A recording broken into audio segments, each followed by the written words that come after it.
Welcome to another edition of Row.Team webinars, where we've been able to chat with people from the rowing world. Today our guest is Yasmin Farooq, who is head coach of the women's program at the University of Washington. Good afternoon, Yas. How are you? Great, Martin. Thanks so much for having me on. No worries at all. I know this is going to be an exciting hour, because I have, based on all the materials that you sent me and the conversations we've had so far, I know there's a lot to share and a lot of useful information for aspiring coaches out there, and just excitement of seeing a university program. We've spoken about this already. I think working in a university environment is one of the funnest places that you can work as a rowing coach. So I'm envious of you. You know, I think it's an amazing privilege to have the opportunity to be in those university environments. So to start off, Yas, and you've been in the sport quite a long time. You've been a successful coxswain. You've been to the Olympics. Tell us a little bit about how you actually rolled into rowing in the first place. Yeah, I'm going to date myself, but it was back in the 80s. Greatest decade ever. Might just start with that. I was at the University of Wisconsin. I grew up in Wisconsin. You can tell by my accent. And I walked on. There were some girls in my dorm who were rowers, and they said that they needed somebody who was small and had a big voice. And so they asked me if I wanted to come down and try out. So I did. And I loved it. You know, they were great coxswain coaches too. My coaches, Jane Ludwig and Sue Ela. And first, it was awesome. They taught us how to steer, and we spent a lot of time on steering. I'm so grateful for that. And one of the boats we learned to row in was the Don Hume. Go figure. He's from Washington, from, you know, the boys in the boat. So it was an old cedar pocock with that, you know, giant rudder. And so I did that, and we won the freshman or the novice 8 at the national championships. And then the next year I was identified to come into the U.S. team camp. And the head coach was Bob Ernst, who is my predecessor here at Washington. And a lot of serendipity there, yes. Isn't that crazy? Yeah. And so I was in the camp for 3 years before I made it. I was cut 3 years in a row. Bob cut me my second year, and he taught me a lot, really. You know, I mean, I think that he gave me great guidance that inspired me to really make sure that I learned my role and how I could contribute. And but the second year of the camp was here in Seattle. And at the time, for any of you coffee aficionados, there were only 3 Starbucks that existed. And I remember going to Starbucks in 1987. Yeah. Wow. So anyway, that was the camp. And then I made it in 1989. That was my first national team. Yeah. So 4 years at the University of Wisconsin. I was in the 2V that won. And then I was in the varsity my last 2 years. And then I was on the national team from 1989 through 1996. So you did the home games in Atlanta. Yes. Yeah, how was that? You know, I think we were all so very excited about it. I don't know, you'll remember, but there was, that's where the bomb went off. And I think, you know, as an American at the time, we felt very safe. You know, you didn't think there was going to be an act of terrorism on your own soil. This was well before 9/11. Mm-hmm. So that was very shocking. That happened in the middle of the week during the champion, you know, between the heat and the final. And yeah. I remember just feeling very different about everything as a result of that, because, you know, it just really, you know, put a terribly sad mark on the games. You know, it made you you're coming there to have, you know, to represent your country and have the best performance you can have. And then, you know, someone was killed in the bombing, and it was just really tragic. Yeah. No, that was a memorable moment. I remember that. Yeah. And I guess Olympics have their own, each one has its own memories, and hopefully they're good memories, but they can be mixed for sure. So when you finished, was it your intention to retire at that point? At the end of Yes. 96. Okay. Yeah. Yeah. Yep, I was done. You were Yeah, done. so I moved to the West Coast and I worked in sales. Well, I worked as a promotion manager at a TV station, and I was on my way to the mountains in Bend for a weekend with my husband, and we drove by Dexter Lake and there was a regatta going on. And this was, I think, 3 months after we moved there, and somebody recognized me, and then I got pulled back into coxing and coaching. So just on the side. And I lived there for 10 years, and I worked in sales and marketing for like TV and radio and things like that. And then I was still doing coxing coaching on the side. And then Stanford University reached out to me, and they asked me if I'd be interested in coaching college. And I said, no. And then they said, why don't you just come down here and have a look? You know, so I did. Craig Amerkanian was a men's coach at the time, and he was a very good salesman, and he convinced me that I would really enjoy it. And I think I was at a point in my life where I really missed rowing. And I had been broadcasting. So I'd been broadcasting for NBC for the Olympics, so I stayed in touch. And so many of my friends that I raced against on other teams were becoming coaches, you know, internationally. So it was really cool because I got to interview all the questions you ever wanted to ask, you know, your competitors. Now, you know, you have a microphone and a reason, and you get to interview them. And I learned so much just even from doing that. And so every 4 years I was calling the Olympics, and then I went to Stanford and I coached there for 10 years. Yeah. And then the transition to UW, was that a difficult decision to make? You know, when I first went to Stanford, my husband asked me if he's like, is this it? You know, is there anywhere else you would ever go? And I said, the only place I would really ever truly consider leaving here for is Washington. But I didn't, you know, expect that the opportunity would come up. And then when it did, at that point, I wasn't really ready to leave. You know, we had created a strong program there, and I was feeling really good about where the team was going and how it was, you know, how we were doing. And I loved my team. So I didn't want to leave. And then I did. Yeah. And what would you, well, we'll find out. Having visited Washington, or having visited the boathouse and the lake and seen it all, it wouldn't be a hard sell as to why you'd want to move there, to be fair. Yeah, I think, you know, the only thing was the timing wasn't great for how things were going at Stanford. That's why I didn't want to leave. But I saw the opportunity, and I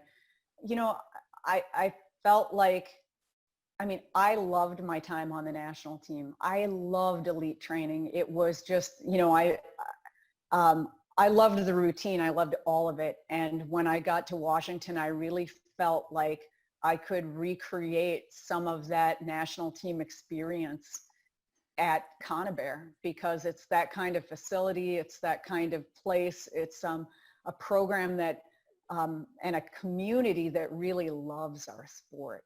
So, you know, once I went up there and visited, and Erin O'Connell convinced me to come. She was the president of U.S. Rowing at the time. She was a coxswain and a coach at Washington under Jan Harville. And she talked me into it, really. She was like, this is just a great opportunity. And she said, we're going to make sure you have what you need. And they've lived up to every promise. Okay. And I know we've got some young coaches listening to us at the moment. When you arrived, so you make that transition, you come to a new program. What was your mindset about how you would be yourself as a coach in this new environment that in effect was, yes, you'd visited, but now you're part of it, now you're in it? What did you set as standards for yourself? Oh, as far as how I was going to do it? How you were going to do it, how you were going to be, you know, when you start a new role, a new job. Yes, there's the job, but you make a decision as to, you know, how fast do I go? Do I slow down? Do I do a lot of listening? How do I understand the traditions of this program, etc.? Well, the thing that really, really convinced me I needed to come to Washington was an interview that I did with the team. And it was my understanding that I was going to talk to 4 or 5 athletes. And I walked into this room and pretty much the whole team was sitting in there. Whoa. And then I just said, ask me whatever you want. And they did. And the conversation we had, I think I must have been in there for 45 minutes, maybe an hour. And when I came out of there, like, first of all, I really liked them. And I realized that they really loved rowing.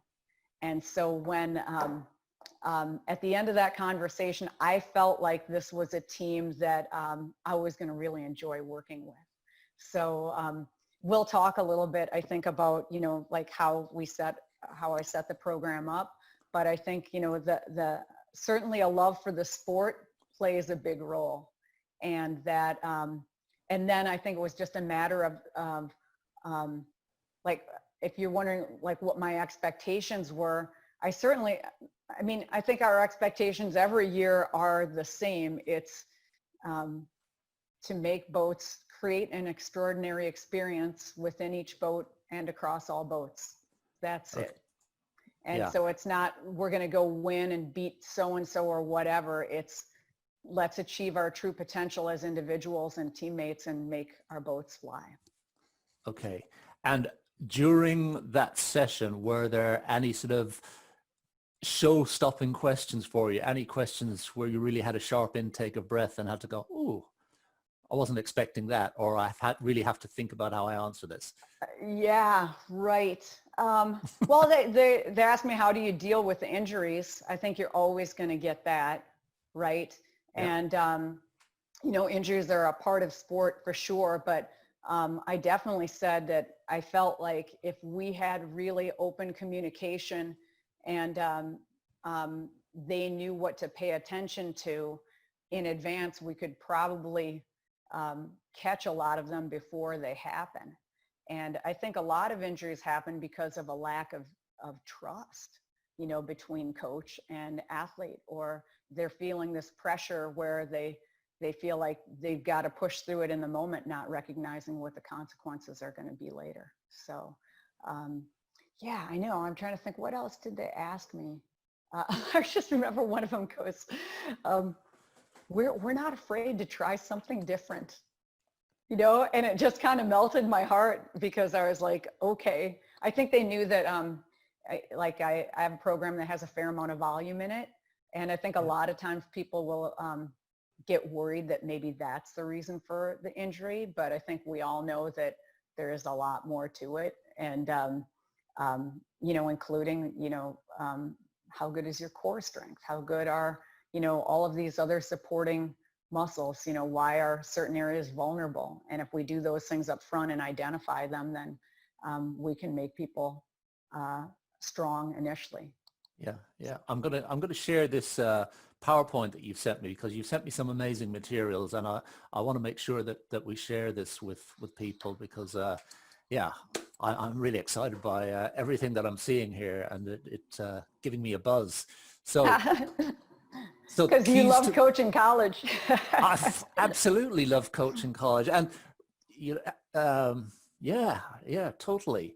And ironically, one of the memorable races that I was a coach was involved with at university was against a Washington crew at Henley Royal Regatta.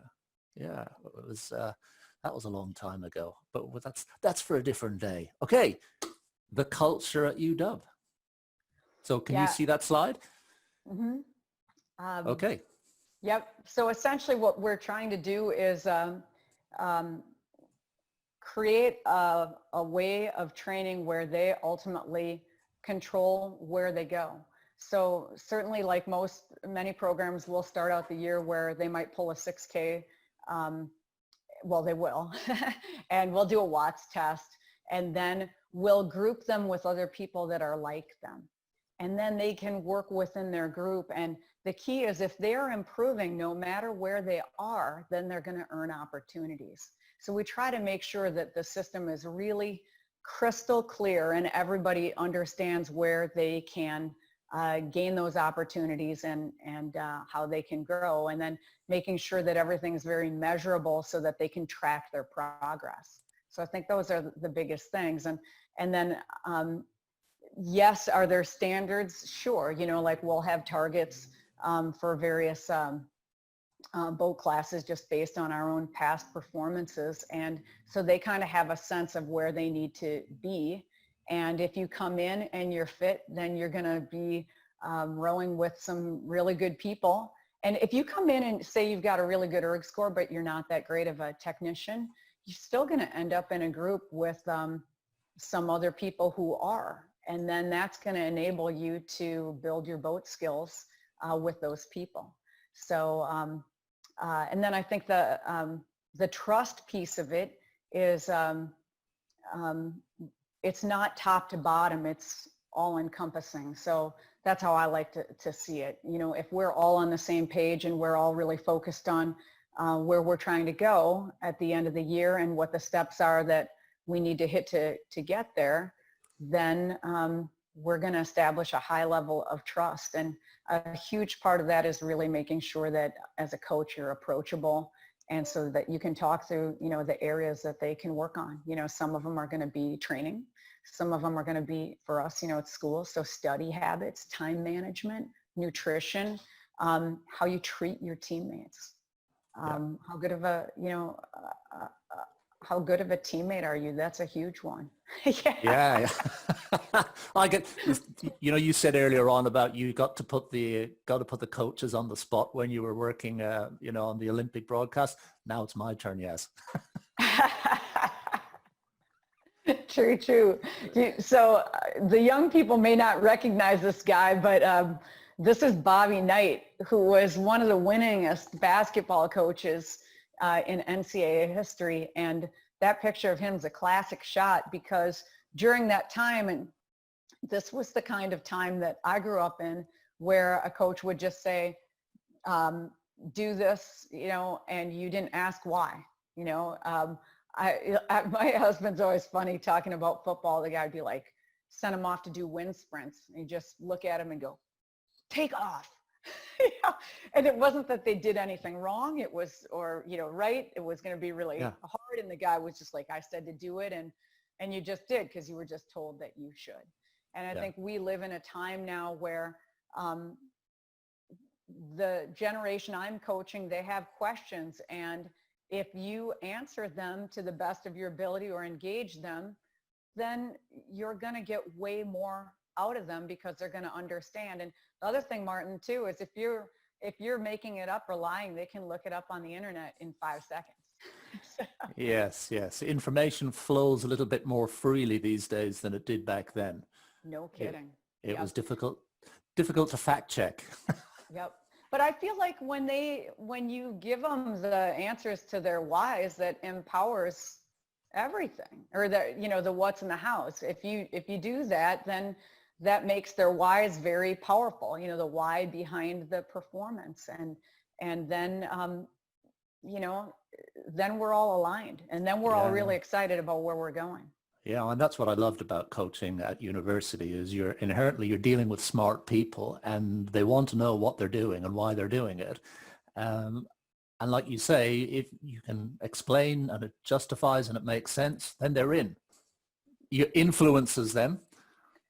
Yeah, so Bill Walsh, if you follow football, he coached the San Francisco 49ers to 3 Super Bowl championships.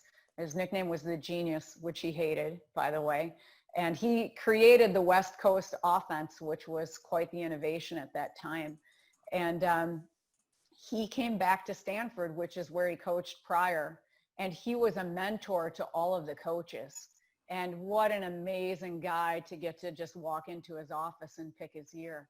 But he was one of the first people who was saying, you know, this quote on the bottom is from Steve Young, you know, one of the greatest quarterbacks of all time. And at the time, instead of, you know, this tough love thing, like how long can a guy go without water? Bill was like, let's give him water and see what he can do. So what a concept. I mean, now we all kind of take it for granted maybe, but that was really innovative at the time. And what Bill told me, and the reason that this book is called The Score Takes Care of Itself, is if you create benchmarks in each of your areas, so let's say you've got standards on the erg, in the weight room, in the boats, whatever it might be with us, we do a lot of work in pairs. So it'll be pairs and erg and power. Their power is going to be a factor. We'll look at all of those things. And if people know these are the benchmarks to make the various boats, and if I work towards these things, then when I pull into the starting blocks, if I've hit all of these speed marks and power marks and strength marks and teamwork marks also, when you back into the state boats, you're going to feel pretty good about what you're about to do for the next 2,000 meters. And that's why it's the score takes care of itself, because you've addressed all of the key things that are critical elements in boat speed. Okay, so your athletes have that type of feedback, you're giving them that type of information, they know what the standards are, and then it's possible, in effect, they can discern cause and effect. Absolutely. Yep. They know if they want to be, and what's cool is, for example, in our varsity 8 that won in 2019, there was a woman who came up from her freshman year. She was in the second novice 8. Her sophomore year, she was in the third varsity 8. Her junior year, she was in the second varsity 8. And her senior year, she was in the varsity 8. She worked her way up. And in that system, it was never shameful to be in one of those lower boats. They were stepping stones. But she also realized as she improved, and one of the key things that she did the summer before she made the varsity 8 was she lifted all summer long with our strength and conditioning coach and worked really hard in the weight room. And she came back and she was so much stronger that all of her erg scores dropped as well. And then suddenly she was in the mix. Yeah. You know what I love about that is you're describing a person that whatever it is that they go on to do in life, they're going to take the same approach with them. They're going to just understand what needs to be done, what they can do at what pace, and just work and apply themselves. And that's, again, what I absolutely love about the sport and about rowing is it teaches you that connection to move forward. You've come into this environment and there's a strong rowing culture. What was the balance, or what was the mix between, if you like, the men's culture and the women's culture? Were they one and the same thing? Were they separate? How did that work at UW when you arrived? I think, over the years, there have been periods where the relationship was really strong, like it is now. And I think that always I think in the 70s, not only at Washington, but everywhere, women trying to break into the sport were struggling because it really was a sport for men. But I think at Washington, and I remember even coming in the 80s, what a powerful culture it was then, that the men and the women were pretty much equals in the boathouse. And we were starting to get there at Wisconsin. I know my coaches in the 70s, it definitely was not that way. In the 80s, our locker room was in the basement of a dorm. The guys was in the boathouse. I think at Washington, the guys lived in the boathouse at that time. But eventually it really evolved into a program where, everything there for us is equal. And the teams really work alongside in a pretty amazing way. And we do a number of events together throughout the year. And I think that's just an amazing part of being there. Our guys are such a high performing team too. It's inspirational. So here you are in the boathouse, you have 2 hardworking teams, and we train a little differently. Like we're more volume. The guys probably pull a little bit more, it's just different for men and women. But that's kind of awesome too, because each of our teams sees the other team's training and you see how hard they're working, and it's inspirational. It makes there's somebody else going about it maybe a little different way, but working just as hard as you are. You don't feel sorry for yourself, that's for sure. When you have a tough day, you're like, yeah, look at what they did. Yeah, there's usually somebody else lying on the floor somewhere. Yeah. So one of the amazing events in Seattle, and for any rowing person who hasn't managed to, we, as international rowing people talk about, you've got to go to Lucerne, there are certain places you've got to go see. For me, this is the one in North American rowing that you got to go see, the Windermere Cup. And I was fortunate enough to go last year with a junior boys crew who had an amazing time there, absolutely loved it. And just the range of rowing that's there. First of all, it's a rowing festival. Talk to us a little bit about what it means in the program. Oh my gosh. Actually, the person holding the trophy in the slide is Marley Blue. She was our captain last year. Now she's an assistant coach.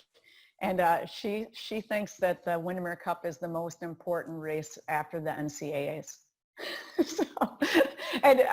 We all know that the Pac-12 Championships in our country and in my conference, that's the ticket to the NCAAs. That's how you earn your spot. But that's how important this race is to our team. And it's an opportunity to square off against an international team every year. And one of the craziest races was 2018 against the Dutch national team. And Yossi brought his girls there, and some of them were newly back in training, so it actually gave us a shot, and it turned out to be the tightest finish in Windermere Cup history, and it literally came down to the last 10 strokes. It was amazing. Yeah. The whole cut, goes through, this picture is the Montlake Cut, and so you go under the Montlake Bridge, and from there to the starting line, either side of the course is lined. There's a log boom, and so there's yachts that line the course from the start all the way down, and invariably someone always fires off a cannon right before the race. It's crazy loud. I had witnessed it from the shore before, but Martin, when you come next time, you got to come in the launch, because when you drive through between those yachts and down the middle, it is deafening. It's outside of the Olympics and parts of Henley. It's the loudest thing I've ever heard. Yeah, and it speaks volumes to the respect that the event has, that international crews will grab that invitation with both hands. I think everybody loves to go. Yeah, that's pretty awesome. I know. And the Windermere family they sponsor this, the Jacobys and the Woods. They're the ones who started this whole thing, and they don't care. It's not about us inviting someone that we can beat. It's about, they want a race. They want a great national team race, and they want the crowds to appreciate the sport. It's not designed for Washington to pound on anyone. We've got to fight for our lives. Yeah. Well, I can attest to the standard of the racing there, and I'd recommend to anyone who's watching this, you've just got to go see this thing. It's one of the great rowing events, without doubt. So let's talk a little bit, move on to the keys to the culture, which very much the environment in Washington is just so set up to make this work. Yeah, I feel so lucky because, Dick Erickson, Bob Ernst, Callahan, I always call him the curator, because it's like Conover in some ways. It's this cutting edge facility, and it's also in some ways, just this incredible nod to the history of the program. In the picture on the right, that's our dining hall. And above the tables, that's the Husky Clipper from the Boys in the Boat. So it is literally hanging right over the space where all of the student athletes eat, not just the rowers. Every student athlete at the University of Washington eats in this dining hall with this incredible view of the lake. And on the left, that's a trophy case that has the national championship trophy. That was from when we won in 2017. And so that's on display. And it's pretty cool because then our team, it's like, since all of the other sports come to the boathouse for meals, and because rowing is just such a piece of the fabric of the community. When people are driving to work, they're literally driving over the Montlake Bridge or driving alongside where we're rowing. So rowing is just a part of everyday life for people, student athletes at the university. So they feel, our team feels empowered and special because everyone comes and eats in our boathouse. And then also in the community where people see the value of a sport that's about hard work. And there are a lot of junior programs too. So there are, and the number of people who just row. There are a ton of masters rowers and tons of junior rowers as well. So it's hard to, wander through this community and not come across somebody who does our sport. Yeah. As we're looking at those photographs and you're explaining, I'm thinking there are very few, if any, rowing programs that are positioned in this way. In many cases, the rowing program is usually out on a limb somewhere simply by force of circumstance. It's not always on campus. People have to travel and it can be forgotten about. So I can't think of any program, and maybe you can correct me, and particularly that aspect where, as you say, all the student athletes get to dine in that dining hall. So rowing is so deeply embedded within the university. It's an amazing strength and underpins the traditions. Like, this is a perfectly modern boathouse, and we'll see some more photographs. It's fit for purpose. There's no question about that. But as soon as you walk in the door, like you say, you're immersed in the history of the program, which is quite unique and something very special that any program will be so proud of. So obviously it's functional. There are no bells and whistles. Yeah, it's literally right next door to the football stadium. So every day someone will come to the boathouse, I would say typically no less than 5 people, and sometimes as many as 10 or 15 will wander into the boathouse because they want to see the Husky Clipper because of the boys in the boat. And then there's all kinds of trophies and whatnot. This is the erg room, and you can see that's the boat bay right in front of it, and then there's the lake. So literally people, it's a 7-minute walk from your dorm or from the center of campus. And then here they are, and the locker room is right behind this erg room. And then we'll do a lot of sessions where you might start out on the erg and then you can just jump in your pair and go right out on the water. So it's very functional, that's for sure. But I like this shot because when they do hard pieces, they like them to face this way, and the people who have the seat right in front of the door love it because they get a view of the water. Beautiful. And this is a good moment as well, just to explain to some of our overseas viewers the NCAA rules around the training, and actually, again, how well set up you are as a result of that. Yeah, you're allowed 20 hours a week. And so it's really important that everything is super efficient. And so to have this set up, it's perfect. And also, I mean, if you were to have some weather or something, you can change, our erg room is not on a campus that's somewhere separate from our boathouse. It's all literally right here. So we can adjust the workout, at a moment's notice if we need to. And across we don't do our lifting in the boathouse because we have a full service weight room, but it's across the street. So our academic services and everything else. So it's all literally within a 1-minute walk of one another.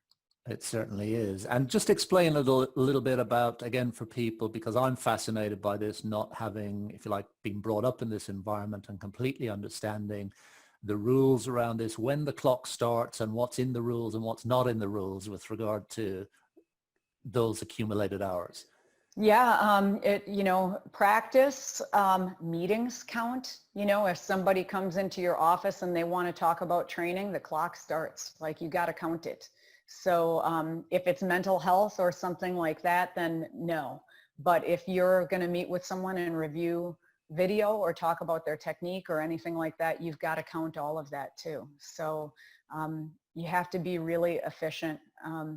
Like our warm-ups and all of that stuff count as well. So those are, they've got to run like clockwork. And that's part of it too, for teaching them how to be really efficient and making sure that they're doing what's necessary and making it happen in the time frame. I think the other good thing about that is, obviously they're students first. Upstairs also is a student lounge so they can study. There's also a classroom upstairs.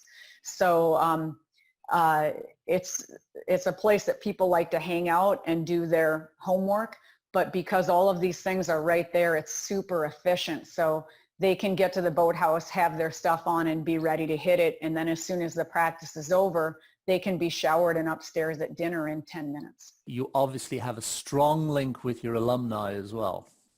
They're amazing. This is the women from the 70s, and they donated this boat in 2018. And they named it the Title IX Sisterhood because they were the ones who pushed through in Title IX, and they wanted it to be sisterhood to have a link to our current generation. Every year there's an alumni brunch in February, and all of the women from the past come and meet with our team. And so you have 5 generations of women in this room. The alums come in and they have some mimosas and, first because, they're alums, and just kick off the morning. And then we usually have a really inspirational speaker. And I cannot even tell you how cool that event is for connecting everyone with the past. There are a lot of alums who live in Seattle still. So that's great because it's a great networking for our team. We also have these sessions called Beyond the Boat where it's like life skills that you need to learn for moving on after you hang up the oars. So, there'll be things like we had the HR chief from Nordstrom come in and talk to people about how to do interviews and resumes. We'll also do fun things like we'll have a square dance in the boathouse once a year as a tribute to the boys in the boat. So there are fun things like that. Yeah. But resume building and so this gal in the foreground, that's Linda Forniciari. Actually, her maiden name's Linda Cox, and she was a coxswain, and she spearheaded this group, and she comes to the brunch every single year. And for our women to hear about what the women of the 70s endured to do the sport, just to have the chance to do it, and then to have these women want us to have a top of the line boat and be so generous to us, it's really powerful. So when you have this type of event, what's the impact on the women that are in the program currently? Is it noticeable straight away? Do you get comments coming back to you about the power of that connection with the past? Oh yeah, absolutely. Yeah, because they want to know their history. And I think, one of the big things that's a driver for them too is when I first came and I sat in that meeting, they said, we just want to be a part of the legacy. And even just when I think about it, it makes me kind of emotional because they feel so strongly connected to the past. I mean, the women from the 80s who, I actually know them because I competed with them on the national team, but all of these women from the Husky team from that time who live locally, they come to the boathouse all the time and they always come for the brunch. Jan Harville, who was the Pac-12 coach of the century, and retired in the early 2000s, she comes and rides in the launch with me and shares her wisdom all the time. And Mary Whipple, the coxswain, she helps our coxswains, so it's like the alums from the past are deeply invested in the program, and it makes everyone who's in the program now want to do the same when they're an alum. Okay. Is there the same strength of link in the men's program at UW as well? Oh, absolutely. Very strong. Yep. Okay. And these programs, how are the programs actually funded? Are they funded similarly or different? Just a question for people, again, who are not familiar with the structure of the programs. The operating budgets are funded equally and by the athletic department primarily, although there is a donor portion that is part of it, and that's equal as well. For the scholarships, some of the women's scholarships come from a fund from campus that is it's a Title IX kind of fund for promoting women's sports. And then women's sports for the NCAA, the maximum number of scholarships is 20. And for the men, the maximum number of scholarships in the Pac-12 is 14. And I think depending on the conference you're in around the country, it's different for the guys. So the women are all governed by the NCAAs. But okay, so the women actually have more scholarships currently because of Title IX. Okay, because of the Title IX legislation, which just explain briefly what Title IX actually means. So the original Title IX was in the 70s, and it was education. it came through the Department of Education. And so the way it came into sports was saying that women needed equal opportunity. In the late 90s, when they reinforced it, they essentially said, this isn't really equal, and we need to create, there are multiple prongs to satisfy to show that you are striving for an equal number of women in sports as men on your campus. So women's rowing actually ended up being, the reason why women's rowing bloomed in the way that it did in America was because they saw it as a large team sport that could balance football. And that's why they gave so many scholarships to our sport. Yeah, yeah. Do the men ever get upset about that in the rowing programs? Not, I don't necessarily mean at UW, but because it has caused that great uplift in women's rowing. I think the saddest thing that I witnessed, because during the 80s, we had so many great men's programs cross country, and a number of them became club programs after Title IX was, reinforced. And I think that's really unfortunate that that happened. Fortunately, at Washington, it's just such a powerful program, and the alumni support here for men and women is just super deep, and everyone cares so much about this sport. For me, in the boathouse, the fact that it is equal is like, that's empowering for all of us, I think. Yes. And then you've got the legacy of the boys in the boat here. I mean, their shell house is literally right around the corner from here. And, that legacy, it's so important. And our men's team is super successful. Yeah. Yeah. It's both programs are immensely successful, and you're certainly making your own mark, as in the few years that you've been there. So let's talk a little bit about going on to that next one, the actual standards of performance, because this brings us a little bit more deeply into how the program is set up. Yeah, so this essentially, the student athletes write their own standard of performance, and this is what Bill Walsh did. So he had a standard of performance for the 49ers that, it went from how they called their plays to how the receptionist answered the phone. He had every single detail covered. And so that was inspired by him, and I did this at Stanford. But the student athletes write it. And so the 6 categories that they broke it into were training, personal health, teamwork, boathouse and equipment, how they represent the program, and how they race. And then there's a document that's where they break this down into, it's very detailed for every section. And they decided that these were the areas that were important to them, that if they satisfied their own standards in each of these areas, and that would put us in a place where we could compete on the highest stage. Okay, so practically, how involved are you in this process, or do you brief them, and do they have some other support that helps take them through it? How do you actually execute this? Well, they certainly know, the training part of it. With the boathouse and equipment and representation and race dog, for example, they really taught us about their legacy and what was important. And when I started, part of the legacy, there certainly was a hazing component. And so then it took about 5 months to kind of talk through, how do we positively teach and reinforce what we, good habits and what is great teamwork with our freshmen when we're, bringing them into the program. That took some time, but then we established a system of class leaders. So every class has a leader, and I meet with them once a week. And then that way I'm in tune with what's going on with each class, because it's been a long time for me since college, but by the time people are seniors, it's hard to remember what it was like to be a freshman. But the sophomores are only 1 year out of it, so the sophomore class leader is going to have great guidance for the freshman, and the junior for the sophomore. So we really flesh out a lot in those meetings. Those are super important.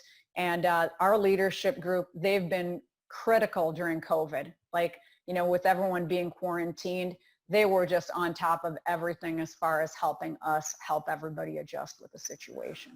And then do you have a team captain as such? What's the athlete structure in that sense? Yeah, so we have a Commodore, and these are all part of the Washington structure for years. They're the chief officer of the varsity boat club. This goes back, you know, I don't know how many years, many, like 70 probably. No, I think it's like 100. And so the Commodore is, they're the head of the class leader group. And there are some other varsity boat club officers, but this is our structure for how we run the team day to day. And then we elect a captain right before the spring season, and often it's the same person. Okay, so it's a pretty formalized structure, and that's becomes a tradition then in effect, yes? Yep, and they vote for them. You know, they're voted on by their peers. Okay, This and is the first part of the mission statement at the top of the standard of performance, and they wrote this too.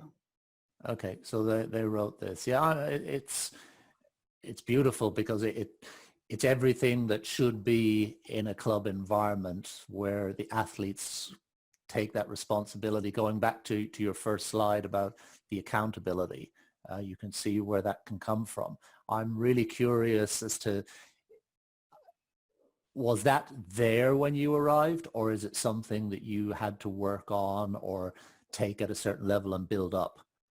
I think a lot of it was there. You know, when I think about the generations before them, the successful teams really did drive their own success.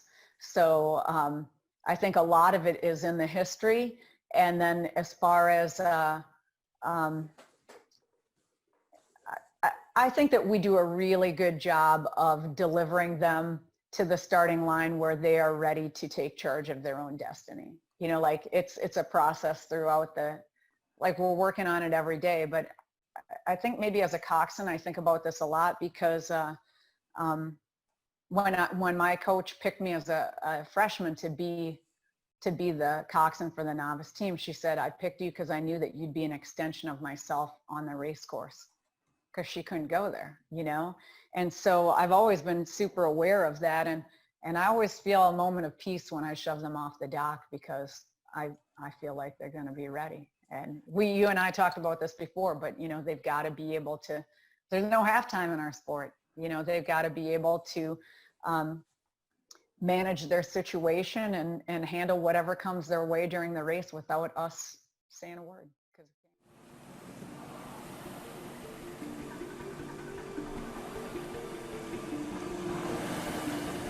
I think people knew that we weren't expected to win, especially in the varsity 8, and so it was kind of just like, well, we have literally nothing to lose. We can go out there and like we can do whatever we want.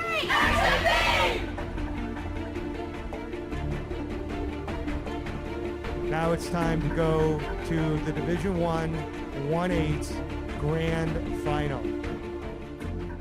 So I was like I took a deep breath and was just like, I want to enjoy this race. It's my last race with a W on my chest. All of these crews very tightly packed, not very much of a separation at this point. We'd lost to Cal 3 times. We'd lost to Stanford once. Like, we were not undefeated. And I think within all that, we still were talking about it. We're like, yeah, I think we can win. Yeah, like, I think we can win this.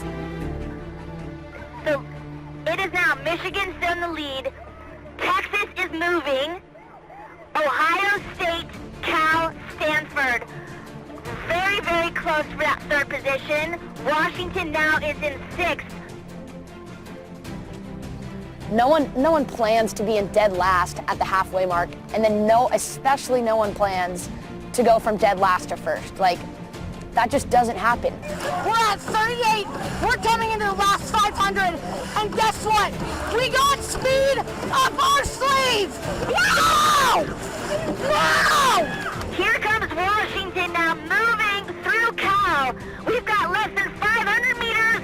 Margins are getting tight. It was just so loud. Marley was screaming. I could hear the Texas coxswain screaming. And I could hear the crowd screaming, and at that point I was like, oh my God. Stay with me! 2 down! Are you ready? We gotta go! Sit up! Texas by a foot! Here comes the Huskies! The Dogs 50, Jen! End your career with the national championship for Anna! One seat up! One seat up! Jump! Jump! Yeah! Last 10! Thanks! Thanks! We got it! We got it!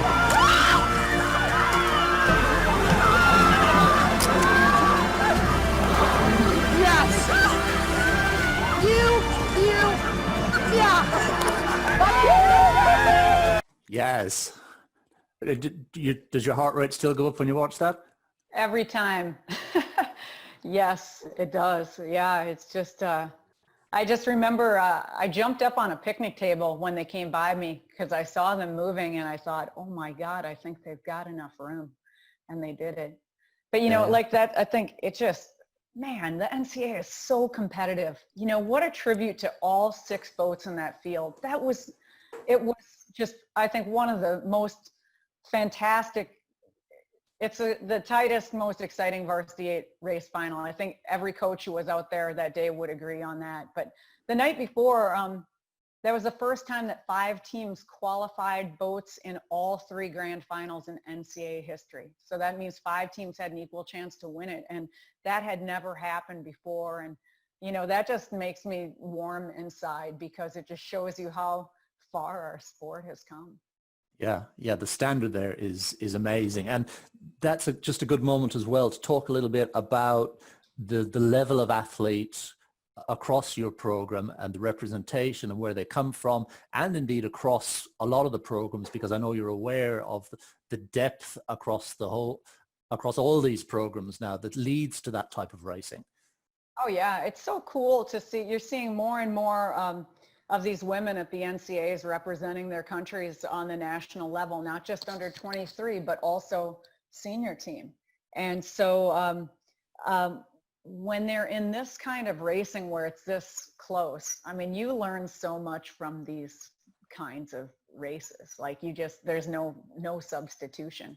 So you've got a blend of, there's definitely more international rowers in the US rowing in a lot of programs and from all over the world, you know, literally everywhere that there's rowing. You've got, you know, European, we've got on our team, we have Sofia Asmanaki from Greece. The stern pair was from Germany. A number of Americans. We have a ton of kids from Washington State on our team.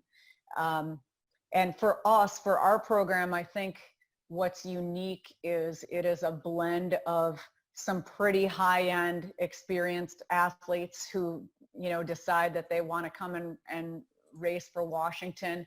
And then we also have a bunch of local kids who've dreamed their whole life of racing for Washington. And then we have a whole bunch of athletes that come to Washington and discover rowing and learn how to row here. And then these boats are a mixture of all of it. And by putting some of the really skilled people with some really great athletes, it brings the great athletes along faster. And I think some of the really great athletes help the really good rowers stay motivated to continue improving. Okay, so this is just a small example of that, if you like, international flavor. Yeah, so Kaylee Filmer and Hillary Jansen came down from Canada last year. They're in the middle, and then this boat in the foreground is our stern pair, Tabea Shendekel and Kalina Shanza. And then the far boat is Marley Blue and Teal Cohen, who were 5 and 4 seats in our varsity 8. And the Canadians just were looking for somebody to spar with last year. And so they came and we did a workout with them, and it was just so awesome. I think they really enjoyed their time with us too. Yeah, it's one of those challenges that you have in an international program is it's easy to end up in a bubble and to miss, if you've come up through a university environment, to really miss that fun and excitement of being in a group and all that type of battle paddle that goes on is exciting stuff. So that's just a reflection, I guess, of the variety of people that you have. What are the countries? Where else are the athletes from? We've got some people from Great Britain, in our team and some Italians. The Italians have been awesome. And Chiara Andoli stroked our 8 in 2017, and then she was just in the quad that qualified for the Olympics for Italy. So yeah, let me think. We got Greeks, we got Italians, Australians, New Zealand, American, Canadian. Yeah. I'm just getting another one of these clips here ready to go, but I'm going to ask you one question. When I look at that NCAA video, two things. One is about the standard, obviously, how high the standard is across so many programs now. And okay, my view, and you can support it or otherwise, is that actually that standard is broader than it would be in the men's programs across the US at the moment. There are more women's programs that are capable of competing at the same level, whereas when you drop off the first 5 or 6 in the men, it drops off fairly quickly. Now, that's just an observation. It's not a judgment, but would you agree with that the standard is quite broad across the women's programs now? Yeah, I think you have some powerhouses on the men's side for sure. And then for the women, I remember my first year, Minnesota was just crushing it. And so from one year to the next, it's really difficult to know who's going to be in the mix. So it's unpredictable in that way. And at the same time, I think it's really exciting. You know, it's for us, I feel like it just incentivizes our team that, you know, to know that the level is so high that it's gonna take everything you got. And, you know, for those who aspire for the national team, you couldn't want a better message. Okay, so here's a couple of your 8s in the Montlake cut. Yeah, so this foreground is the varsity and the back is the 2V. And this was a workout right before we left for the NCAAs last year. And this just kind of shows our style, you know, trying to, and also I'll say, like, we try to set up these races to be as competitive as we can so that they really push each other. And man, the 2V last year, which also won, that crew, they were so tough. You know, we'd put them out and in the lead and trying to catch them to make the varsity have to catch them. And they made it so very hard every single time. And I really think that lent itself to the strength of how the varsity actually won in the end, because just the week before when we were getting ready for the NCAAs, the 2V really took it to the varsity and they would not let them through.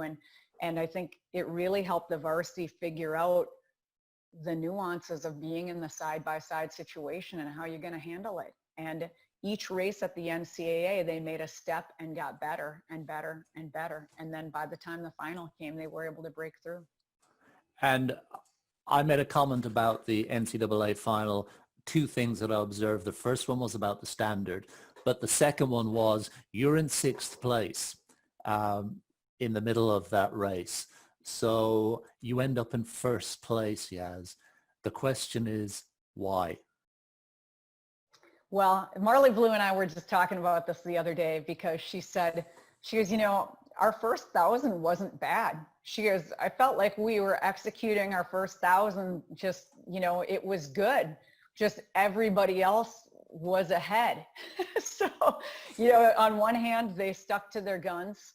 And I think they believed in what they could do. At the end, Martin, it always comes down to belief. I do believe that. You're in that moment of truth, you're side by side, and who's going to choose to go ahead. And then I think that the coxswain did an exceptional job in just making sure that the crew had a boat to work off of. And she just worked them through the field. And then, you know, they never were out of touch. There always was overlap.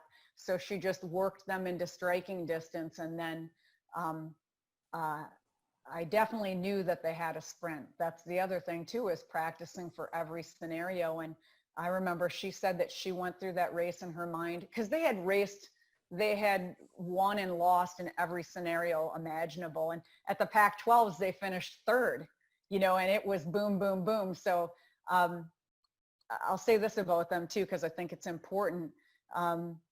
They never felt like if they lost a race ever that it was a failure. It was always, okay, what can we learn from this, and what is the next step that we're going to take? So the entire season was about what is the next step and what can we do. And so when we came out of Texas beat us in the heat, and so everyone was super cerebral about it, and excited about what they were going to do in the semi, and then from there to the final. So I think the why was that there was an extremely high level of trust in that boat. That was the other thing. Like, they absolutely believed in one another and what they could do together, and they were willing to lay their lives down that day.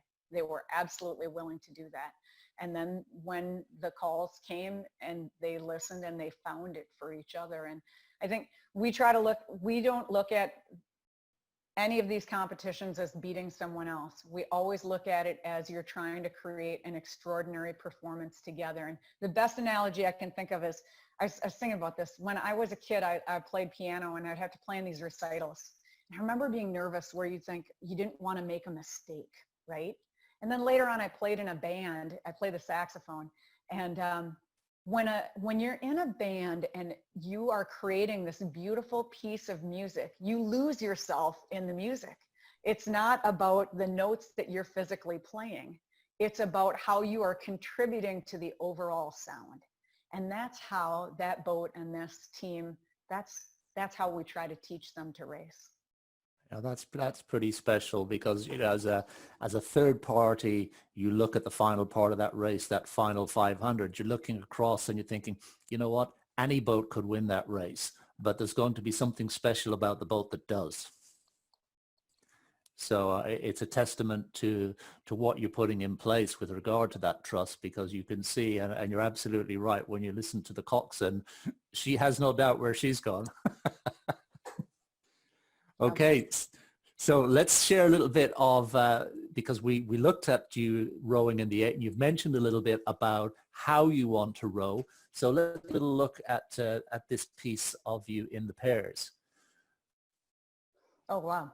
Okay, this is a winter camp. So we go down to Chula Vista every year, and we tend to take a lot of pairs there because they've got 6 lanes across. So it's really great for being able to do side-by-side work and not run into each other, and also have great measurable pieces.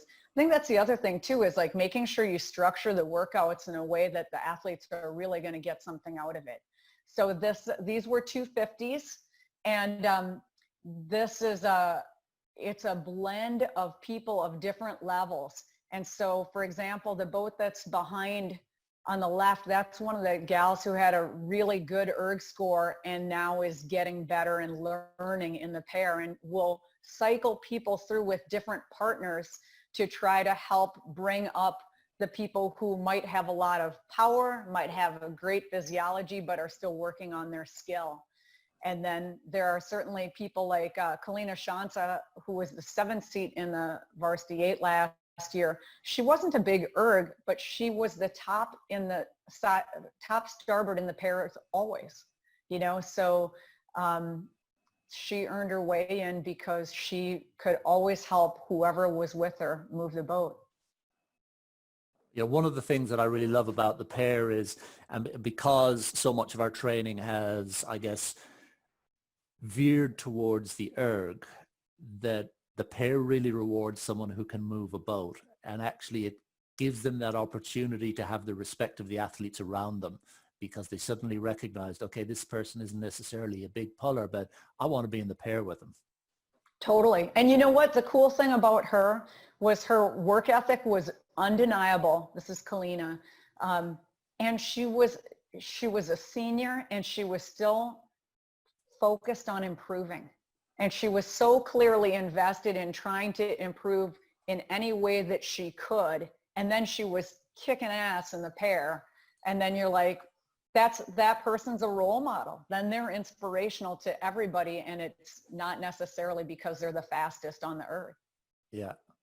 Oh, here's a piece of classic Chula Vista where the water is amazing. definitely a great place to go in December. Like we can row year round at Washington. The water doesn't freeze. So that's awesome. But to be able to train, side by side like this in small boats in the sun in December is pretty fantastic. Yeah, I think you've got 7 boats there, I think, which is awesome. Oh yeah, that far lane, we pulled up Taylor Buell because we're like, all right, it's time for those guys to experience being in with the fast boats. And so we moved them up midway through the workout. Okay, so you spend a lot of your time in the pairs as a training strategy. We do. And I think, here this is a great example because you'll see that, we do strive for a uniform style, but at the same time, you have people of very different levels because, the freshmen, they're right out of high school. So there's a lot of development there. And so in December, you're going to see there still is, we're working really hard to get that uniform style. And also, with the pair, a big part of that too is just putting them in the pair with someone so they can learn how to feel a boat. So yes. A big part of it is just doing it and then creating situations where they can actually measure their performance. Yeah. And I know you've mentioned this piece already about the conversation that I had with Robin, where we discussed that the number one way to progress is to be in a boat with people that are better than you, and ideally in a small boat because you learn so much. Yeah, I could not agree more.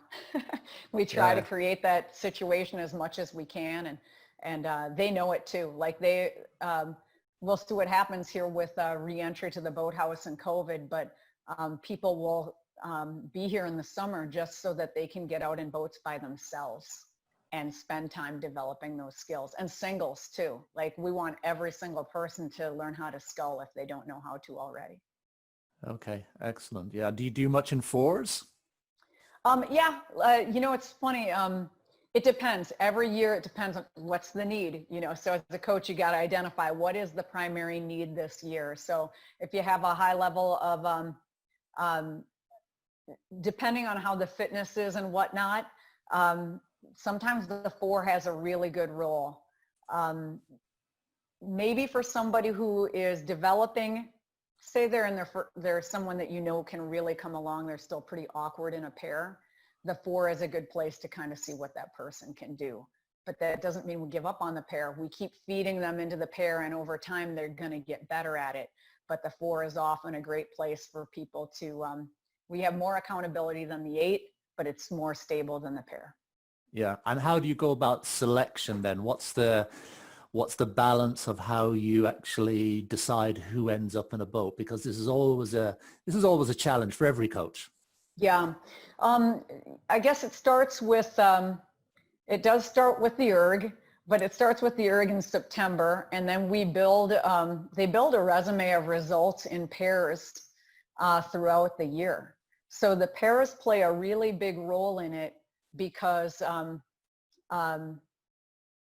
the groups start out with the erg, and then if someone is in the second group, for example, but they're really good in the pair and they start beating people in the first group and they keep improving on the erg, then they might work their way up into that group. So I would say the pairs have a lot the ergs set the foundation, but the pairs have a lot to do with it.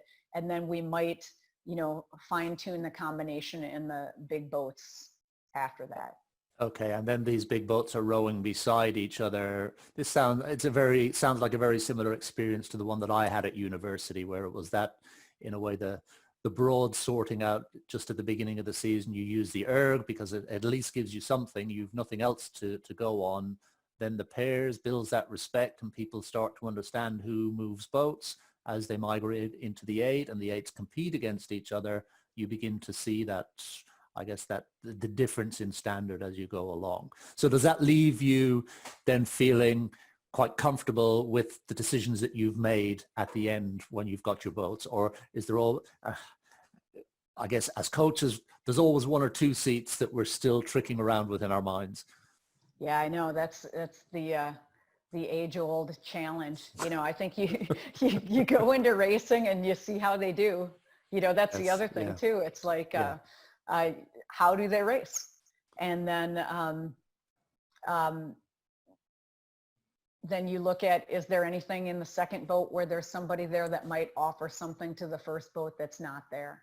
You know, maybe it needs a little more power, for example. Yeah. So, yeah, but I think the cool thing is because we do have a great environment and setup, we are able to put out enough pairs and have a high enough skill level and continuously develop that skill level that I think we can use it to sort out a lot. Yeah, no, your environment is just so well set up for that as well, because you've got the space, you've got all the boats available, the water's outside the front door, and more often than not, the water is rowable as well. So it's a great training environment. And just jumping back actually to if you like, your philosophy around coaching, to praise effort and execution, not result. Yeah, you know, nowadays it's a buzzword. Everyone's talking about growth mindset. And this is the woman who started it all. She's a professor at Stanford and did most of her studies with children. And I'm sure a lot of people have read this book, but, you know, in a nutshell, I grew up definitely in a fixed mindset world. You were talented or you weren't. And Carol Dweck essentially, you know, changed it to what happens if we put people in a situation where you're open-minded and you think, if I work a little harder, if I try to learn in a different way, if I tackle this problem a different way, then I can overcome it. I can get better. And they did. So I think that if we praise effort and execution, which is what she preaches, then the results are going to come. And also, I mean, you take the weight of the world off of their shoulders. Then it's not about going into a race with what you're expected to do, or if you're good or you're not good, or what should you be. It's about, you know, figuring out what are the pieces as we go through the journey of our season to build boat speed. And when we get to the end, create an extraordinary performance within our boat and across all boats. Yeah, you've mentioned just another book here for coaches as well. I thought this is a fun one because I know a lot of times you ask people what they're reading, and we've got all of our classic rowing books. So Carrie Lorenz, she was my roommate in college, and then she went on to become the first female fighter pilot. She flew the Tomcat, and she wrote this book, and now she's a leadership specialist. She lectures Fortune 100 companies on how to guide their organizations. And it's just a great read. You know, it's not about rowing, although there's going to be some rowing in her second book. So that'll be good. But cool. I think, like, for them, when they're in the cockpit, if they make a mistake, people die. You know, you crash your plane. You know, a failed mission has terrible consequences. So similar to Bill Walsh, it's how you set up your mission. What are the steps that you put in place so that you have flawless execution on race day, or flawless execution of your mission? So I think it's a good read and would be an enjoyable one for a lot of people in our sport. Now, you've listened to a few of these webinars, so you know this question is coming about what the Yaz of today would say to the Yaz of however many years ago, starting out on this path. Let compassion be your driver. Yeah, I think I was always very competitive, and was just, you know, so focused on the outcome as opposed to our performance actually being a culmination of all of the incredible things we're forging together to get there. And my office door is so open. You know, like, I feel like Yaz of yesterday might have had somebody who did poorly on an erg piece, and they felt like they couldn't talk to you about it because they, you know, like, maybe I wouldn't understand. And Yaz of today, a person can have that open conversation and know that they're not going to be judged for it. Okay. Is that, do you think, in some way a result as well of the national team experience, which can be quite different to a college experience? Someone who's influenced our team a lot is Mary Whipple. And I think that she really brought to us a lot of this feeling about, she was just, I mean, I thought I was a very good coxswain. I think, Mary Whipple is just, she is the model. And she understood her role so well as far as being the link between the coach and the team. And she creates joy in her races. Like every race that, if you've ever heard one of them, it is all about their boat identity and who they are and why they're doing what they're doing. And it's almost like they transcend the race. That's what she does. So then it becomes about their experience over the 240 strokes. And it's a celebration of what you did to get there, and you're so joyful about what you're contributing and giving to one another.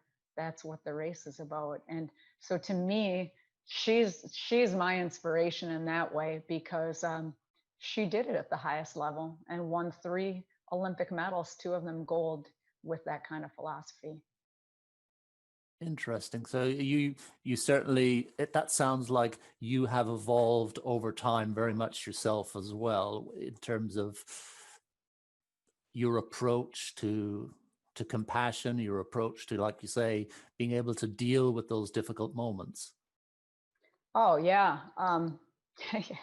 Yeah, I guess so. I mean, it's funny, like, Mary's coach was Tom Terhar, and he's such a quiet guy. He doesn't have a lot to say, but, think about that. When I've witnessed because I helped coach last year with him, and the conversations I've seen him have with his athletes, he's always very steady. He's always very honest. They know what they need to do, but he's not, I've never seen him yell at anybody ever. He's just a very clear, honest coach. And I think that provided this area for Mary to really develop her crew. So she took responsibility, if you like, in that role for developing that inside the crew. Yeah, obviously he's driving the train, but when you shove them off the dock, she's the one who's in charge of the performance from there on out. And I know he 100% trusted that she would understand in each moment of the race what needed to happen, for sure. But the way she communicated with her team, it was empowering. So the number of races they were in where they rode through other teams as well to win, there were some of those as well. And it's because she had such a clear head, but also was such a steady guide, who empowered her rowers to do what they needed to do to get their bow ball across the line first. Yeah, beautiful. That's beautiful. So taking that a little bit further, the Yaz of today to the Yaz of yesterday, what's your advice to young, beginning, aspiring coaches? What are your words of wisdom, in the sense that if there's a couple of things that you can do or a couple of things that you shouldn't do, what are they? Create an environment of empowerment. It's not about you as a coach. They don't row for us. I've never felt that way. They row for themselves. They row for each other. They row for something,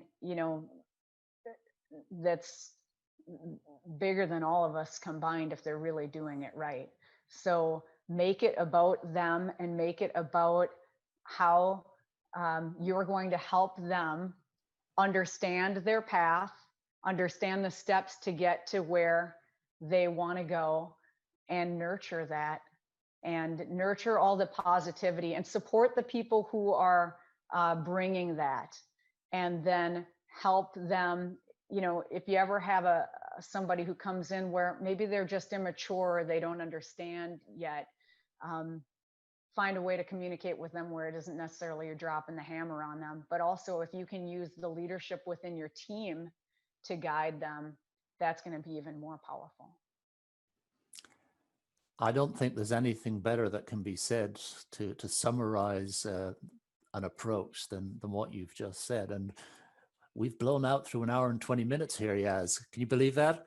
And I know I know all the materials that you've sent me. We could go on for another hour at least. I'm thinking there should be episode 2 of the Yaz Farooq. Yaz, I've got to thank you so much, because you've covered so much and given us so much insight into at so many different levels, certainly into your own development, into UW, into the NCAA, because I know there's a lot of people don't necessarily fully understand the complexities of operating in that environment as well. So all I can do is thank you so much for that, and your openness in answering a few tricky questions every now and again. So yeah, it's awesome. Thank you so much. Thanks. Thank you so much for having me on. I really enjoyed it. It was super fun. Well, good luck with the future and the next part of the season, whatever that is, because I realize there's some challenges ahead getting things back on the road, but I'm sure in the best Yaz tradition, there's a plan. Definitely have a plan. Yeah. Endless creativity. That would be the other thing. Creativity is endless. So never feel like you're out of tricks. Just open your mind and look around you, and you'll find another way to approach any problem that you have. Super. Yaz, thank you very much. Thank you, Martin. All right. Bye-bye.